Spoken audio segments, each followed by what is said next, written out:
Di bawah kibaran merah putih, majulah ayo maju, maju ayo maju ayo terus maju.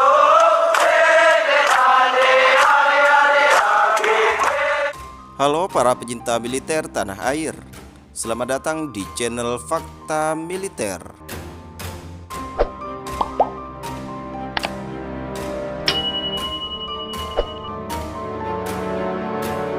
Kali ini kami akan membahas seputar hubungan Indonesia dan Australia yang selalu terlibat konflik.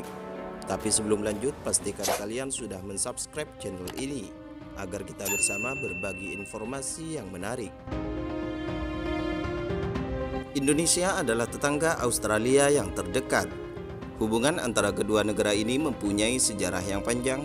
Dalam perjalanannya, hubungan antara Indonesia dan Australia tidak terlepas dari konflik. Ketika terjadinya konfrontasi antara Indonesia dan Malaysia, Australia turut campur dengan berpihak kepada Malaysia. Militer Australia yang ketika itu mendukung Malaysia terlibat pertempuran dengan militer Indonesia di Borneo atau Kalimantan. Masa pemerintahan Orde Baru di Indonesia merupakan suatu masa berkembangnya hubungan antara Indonesia dan Australia. Namun ketika terjadi pemisahan Timur Timur yang sekarang menjadi negara Timur Leste dari Indonesia pada tahun 1999, hubungan kedua negara ini kembali memanas. Indonesia menganggap bahwa lepasnya Timur Timur di kala itu akibat dari turut campurnya Australia. Saat ini hubungan kedua negara juga sedikit terganggu akibat dari sikap sebagian Kongres Australia yang membiarkan masuknya pelarian dari gerakan Organisasi Papua Merdeka atau OPM ke wilayah Australia. Selain itu, isu mengenai pencari suaka dan penyadapan yang dilakukan oleh intelijen Australia terhadap biro-biro hukum di Indonesia pada masa Presiden SBY dan sikap abstain Australia terhadap isu tersebut membuat Indonesia mulai mempertanyakan hubungan teman atau lawan dengan Australia.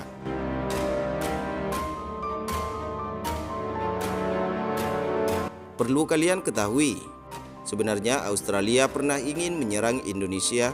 Hal itu terjadi saat hubungan Indonesia dan Australia mengalami ketegangan saat lepasnya Timur Timur dari pangkuan Indonesia pada tahun 1999 silam.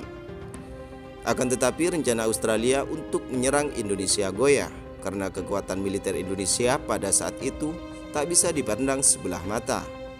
Adalah kekuatan kapal selam milik TNI Angkatan Laut yang menjadi salah satu penyebab nyali Australia ciut untuk menyerang Indonesia. Semuanya bermula dari mendaratnya pasukan PB bom F-111 Otford milik RAF. Bahkan Dickens berujar kapal perang RAN Australia juga disiagakan dalam kondisi siap tempur melawan TNI Angkatan Laut. Intinya semua kesatuan militer Australia siaga penuh demi lancarnya pendaratan interfleet di Timur Timur. Lantas kenapa Australia sampai repot-repot merencanakan serangan presisi untuk membom Jakarta? Dickens menjelaskan hal ini karena ulah kapal selam dan pesawat tempur Indonesia yang secara agresif dianggap mengancam pendaratan interfleet di Timur Timur.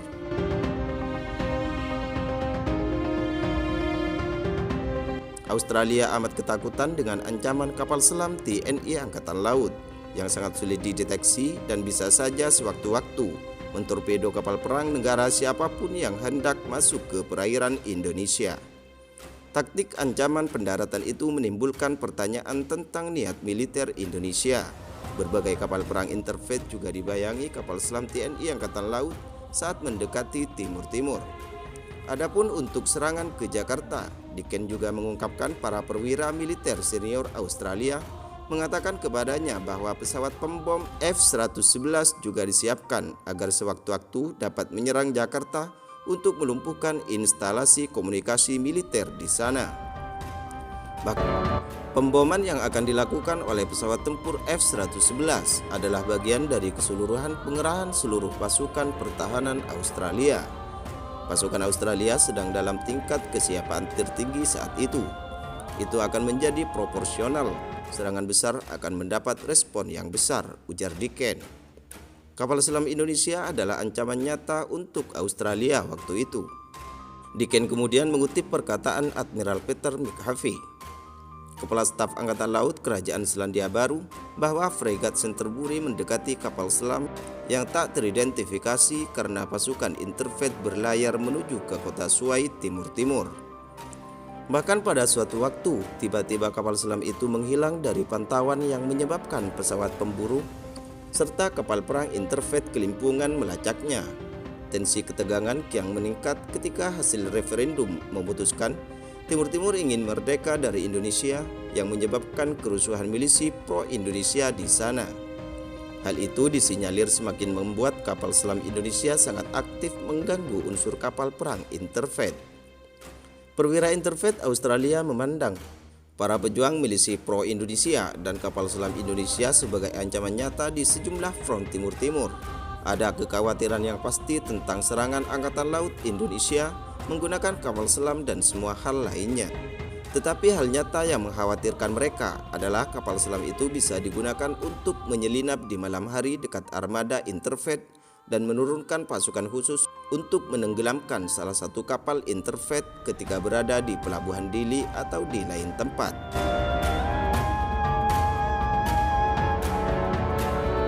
Namun penjelasan Dicken langsung mendapat tanggapan dari juru bicara Kementerian Pertahanan Australia yang saat itu masih dipegang oleh Peter Reid.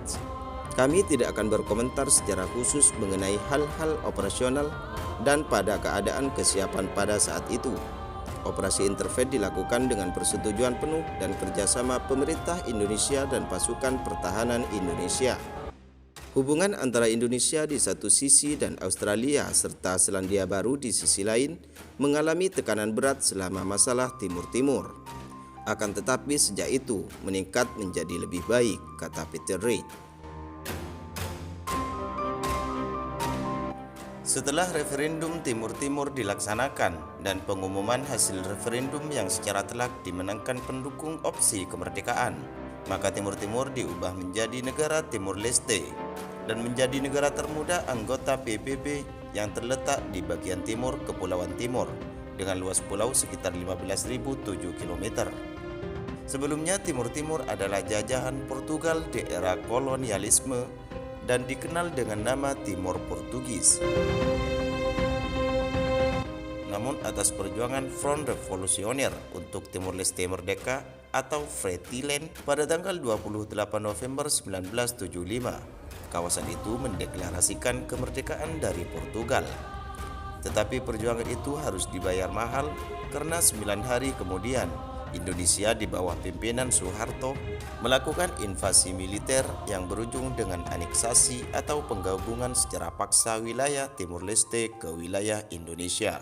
Soeharto melihat adanya momentum tersebut dengan memanfaatkan situasi Timur Leste yang sedang terpecah antara kelompok sayap kiri dan sayap kanan.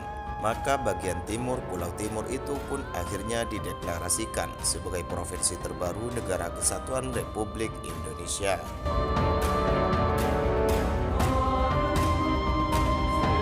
Bagaimana menurut kalian? Jangan lupa komen di bawah ya bos.